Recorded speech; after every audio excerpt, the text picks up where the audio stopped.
जितना जितना मान होता है वह विशेष बनना चाहता है, सामान्य नहीं बन पाता। और व्यक्ति अगर सामान्य बना रहता है तो अपने आप ही विशेष हो जाता है। विशेष बनने की इच्छा में नहीं रहा सामान्य। प्रभु, हे प्रभु, क्या कहूँ मैं अपने भीतर की पीड़ा। विशेष बनने की तमन्ना में मैं सामान्य भी न रह पाया। और आचार्य भगवान कुंद कुंद स्वामी कहते हैं, अगर विशेष बनने के ख्वाब हैं तुम्हारे तो ध्यान रखो, तुम सामान्य भी नहीं रह पाओगे, साधारण बन जाओगे। साधारण का मतलब यह है कि एक केंद्री में चले जाओगे, वो निगोदवासी हो जाओगे। हम तो नहीं रह सकते अपने माँ पिता के साथ में, अपने माता पिता के साथ में नहीं रह सकते, स्वतंत्र स्वच्छंद होकर के घूम फिर नहीं सकते, अलग हो जाते हैं। यहाँ जनक जननी बड़े बड़े ही उपकारी उनके साथ में भी रहना नहीं चाहते, तो ध्यान रखना। यहाँ अकेले अकेले रह रहे हो और वहां पर जब जाओगे मरण करके हाथों के बीच में रहना पड़ेगा। मतलब नारकियों के बीच में, असंख्यात नारकियों के बीच में रहना पड़ेगा। और सघन पाप किया है तुमने जनक जननी को रुला रुला करके, तो अब तुम्हें जो शरीर देने वाले थे उसमें निमित्त पड़े थे। अब तुझे ये शरीर भी अकेले को मिलने वाला नहीं है, एक शरीर में अनंत को रहना पड़ेगा। अनंत अनंत जीव, निगोदिया जीव एक शरीर में रहते हैं, एक शरीर में। एक कीड़े का शरीर कितना छोटा सा दिखता है, उसके अंदर भी अनंत निगोदिया जीव भरे ठसे पड़े हैं। ऐसे रहना पड़ेगा, शरीर भी अलग से तुझे नहीं मिलेगा। बहुत स्वतंत्रता की बात करता था, अपनी पर्सनल होना चाहिए, पर्सनल लाइफ है, सब कुछ गुप्त होना चाहिए। ले अब रह तो सबके बीच में। इसलिए हे चेतन, सावधान हो जा। तू जो कर रहा है अहंकार की वजह से, ये अभिमान तेरे भीतर के भगवान को ढक देने वाला है। तू अपनी पुरुषार्थ पर विश्वास रख, कर तेरा पुरुषार्थ सच्चा है तो तुझे उसका फल अच्छा ही मिलेगा। और किस्मत की एक आदत है, ध्यान रखना, कि वह पलटती जरूर है। और कहते हैं कि किस्मत जब पलटती है ना, तो सब कुछ पलट करके रख देती है। अच्छे दिनों में, इसीलिए आचार्य देव कहते हैं कि जब अच्छे दिन हो तो अहं मत करो, और जब बुरे दिन आ जाए तो सब्र करो। दोनों बातें, अच्छे दिन हो तो अहम मत करो और बुरे दिन आए तो थोड़ा सब्र करो। जब दौलत आती है तो यहाँ गर्दन पीछे की ओर चली जाती है, पेट आगे निकल आता है, तोंद निकल जाती है। और जब दौलत निकल जाती है तो वह उसका सिर आगे आ जाता है, झुक जाता है, बेचारे की कुबड़ निकल जाती है। दोनों में वह सहज नहीं है। एक में मानी है तो दूसरी अवस्था में दीनहीन बना घुमा फिरता रहता है, सोचता है अब मेरे पास में कुछ भी नहीं है। इसीलिए आचार्य कहते हैं कि पर द्रव्य के संयोग से अगर तुमने उसे माना है कि ये मेरा है, वो छूटेगा तो तुम वियोग से दुखी हो जाओगे। इसीलिए अहम छोड़ो और अरहम से अपना नाता जोड़ो, अरहम पद को पाओ। जब तक अहम नहीं छोड़ोगे अरहम दशा प्राप्त होने वाली नहीं है, क्योंकि पद और कद को अहंकार हमेशा खा जाता है। पद और कद दोनों को अहंकार खा जाता है। इसीलिए भावना करो प्रभु कहीं से भी मान का मेरे भीतर में भाव आता हो तो तत्काल निकल जाए, क्योंकि चार गतियों में चार कषायों की मुख्यता आचार्य भगवंतों ने कही है और हम देख भी रहे हैं। नरक में क्रोध कषाय की मुख्यता रहती है, तो मनुष्य गति में मान कषाय की, तिर्यंचों में मायाचारी की और देव गति में लोभ कषाय की मुख्यता रहती है। अहंकार में सोचता है कि हाँ मैं कुछ कर रहा हूँ, और गुरुत्वात् अधःपतनम, उसका अधःपतन होता है। अरे भाई, बेटे ने अपने कर्म से तेरे घर में जन्म लिया है और जैसे ही बेटा हुआ चाल बदल गई। आहा, क्या बात है, क्या तूने उसको जन्म दिया है? हाँ, अगर तू जन्म दे सकता तो 3 बेटियां क्यों जन्मी हैं? बताओ ना, तू जन्म नहीं दे सकता। मैंने बड़ा किया है, तू बड़ा कर सकता है क्या? खींच खींच कर तूने बड़ा किया है। अगर उसका वामन संस्थान है तो चाहे कितनी ही औषधि पिला लो, वो लंबा होने वाला नहीं है। वरना औषधियां पिला पिला करके कोई बोना रहता ही नहीं, जोकर वगैरह होते ही नहीं ऐसे। लेकिन ये अपना अपना कर्म का उदय है। सबको तू अपना पालनहारा मानता है, तू किसी का पालनहारा नहीं है।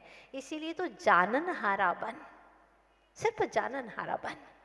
एक कर्म का संयोग प्रत्येक जीवों का अपना अपना है। और मजे की बात देखो, क्या वजनदार बात कही कुंद कुंद स्वामी ने कि कर्म तुझ में रह कर के भी तुझसे बिल्कुल भिन्न है, कर्म का स्वरूप भिन्न है।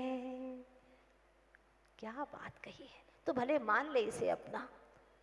जैसे आचार्य भगवान के श्री चरणों में नैनागिरी में भयंकर डाकू, नामी डाकू, दिन दहाड़े व्यक्तियों का जीवन खत्म करने वाला, लूटने वाला, वो भयंकर मूरत सिंह जैसा डाकू भी एक मूरत जैसा हो करके गुरुदेव के श्री चरणों में आकर के झुक गया, कर दिया आत्मसमर्पण। हे मार्दव मूर्ति गुरुदेव, आपके श्री चरणों में हमारा अनंत प्रणाम हो। इसमें भी उसका जी नहीं भरा। अब इसके बाद में तरकश से तीर निकाला और मुनिराज के ऊपर फेंक दिया, तीर चला दिया। क्या हुआ? मुनिराज की दिव्य तपश्चर्या से वह तीर परिक्रमा लगा करके वहीं पर खड़ा हो गया। मुनिराज के शरीर को भेद नहीं पाया।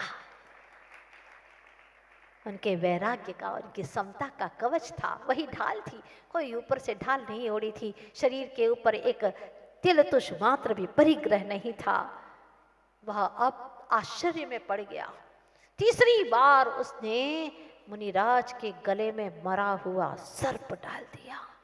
चींटियों को तो ज्ञान नहीं है ना ये, वो तो लगेंगी और निश्चित अब उनके ऊपर ऐसा उपसर्ग करेंगी कि वहां अब जीवित नहीं बचेंगे। मरा हुआ सर्प डाल दिया। आ करके रानी से कहा, देख तेरे गुरु महाराज के ऊपर सर्प डाल करके आया हूं मरा हुआ, अब कैसे बचेंगे? बड़ी गुण गाती थी ना, देख लेना अब जा करके। तब रानी चेलना को बड़ी पीड़ा होती है और वह कहती है कि स्वामी आपने बहुत अनर्थ किया है, घोर उपसर्ग करके अपनी आत्मा के ऊपर उपसर्ग किया है और इससे तुम्हें भव भव तक दुख भोगना पड़ेगा।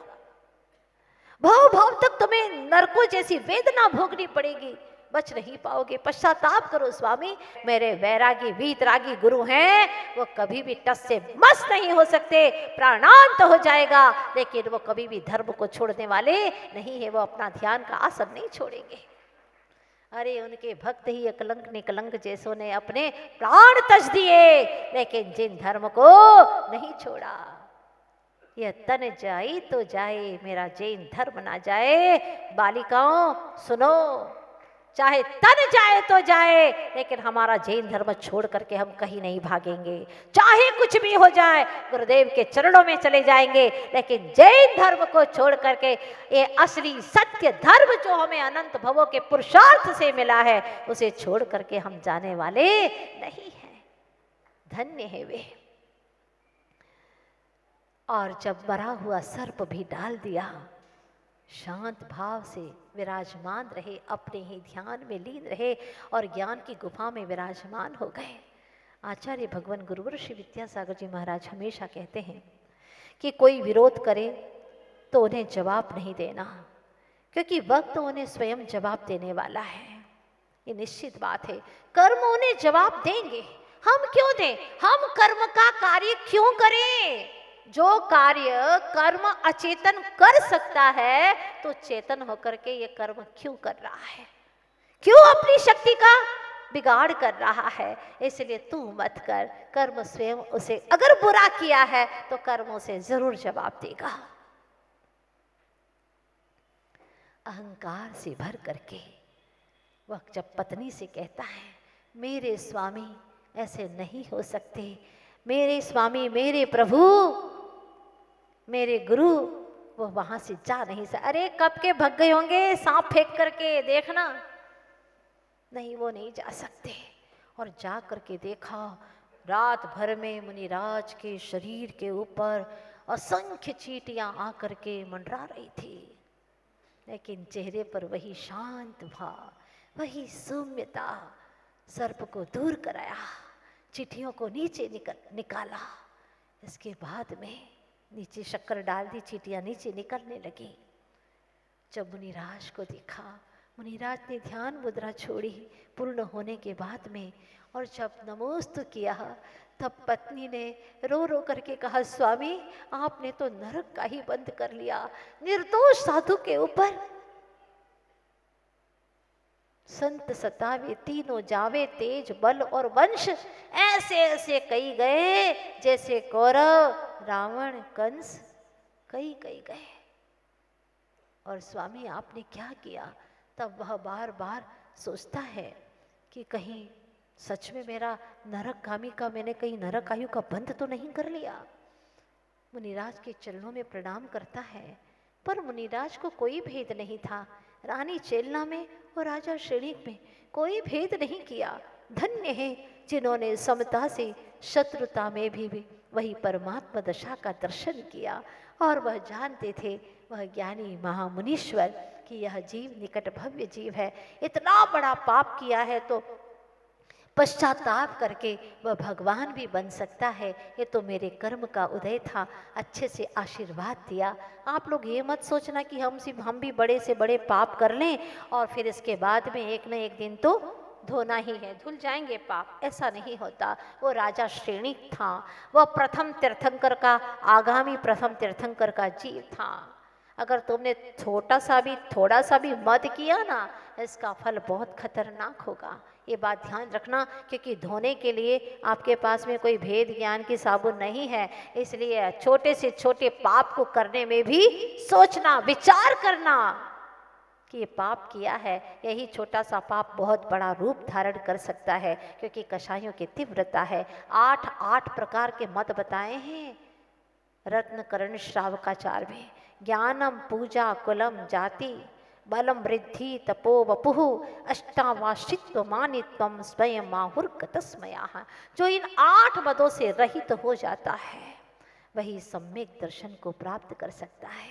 सम्यक दर्शन का उजाला तभी हो सकता है जब वह भीतर में इस मान और मत को छोड़ दे। कैसे छोड़े? छोड़ा नहीं जाता, क्योंकि मैं करता हूँ, मैंने ये किया, ये भाव तो आता ही है। कहाँ से आता है? आप सोचते हैं तभी तो आता है ना। जो सोच है उसके ऊपर हावी कर दो तत्व ज्ञान को, वेद ज्ञान को रख दो उसके ऊपर। क्या मजाल कि ये भाव आ जाए। आसमान को छूना चाहते हो तो मान के बलबूते पर छू ना पाओगे। ध्यान रखना, सिर्फ आसमान को छू लेना ही कामयाबी नहीं है, वो कामयाबी नहीं है। असली कामयाबी तो तब मानी जाती है कि इधर आसमान भी छू लो और पांव भी तुम्हारे जमीन पर रहे, तो समझ लेना कि तुमने कामयाबी हासिल कर ली है। अकेले आसमान में उड़ोगे तिनके की भांति, तो एक दिन कीचड़ के गर्त में गिर करके लथपथ हो जाओगे। इसलिए अकेले आसमान में मत उड़ो, अपनी जमीन को, अपने पैरों को जमीन पर रहने दो, नहीं तो फुटबॉल जैसी स्थिति हो जाएगी। फुटबॉल के अंदर हवा भरी जाती है और लोग सारे उसको लात मारते रहते हैं। बस ऐसी ही दशा है। यह जीव जब अपने भीतर में अहंकार की हवा भर देता है और फूला फूला नहीं समाता है, तो कर्म उसको लात मारते हैं, लात मारते रहते हैं। कभी इस योनि से उस योनि में, उस योनि से उस योनि में, इस तरह से वह भटकता रहता है। ध्यान रखें, हमने आज तक पर द्रव्य का कुछ नहीं किया। ये महत्वपूर्ण सूत्र हमें ध्यान रखना है। और कुंद कुंद महाराज इसी बात को स्पष्ट रूप से कहते हैं कि तूने आज तक किसी भी पर पदार्थ का रंच मात्र भी कुछ नहीं किया। एक गाथा में उन्होंने लिखा है, परम अपाणम कुवम अपाणम पे परम अकुवंतु सोनाणमो जीवो कम्माणम अगारगो होती। जो ज्ञानी जीव है वह हमेशा यही विचार करता है, मैं पर का करता नहीं और पर मेरा भी करता नहीं। ऐसे ज्ञानी जीवों को प्रणाम हो, जिनके भीतर में बात जच गई है, जिनके भीतर में बात बिल्कुल स्थिर हो चुकी है।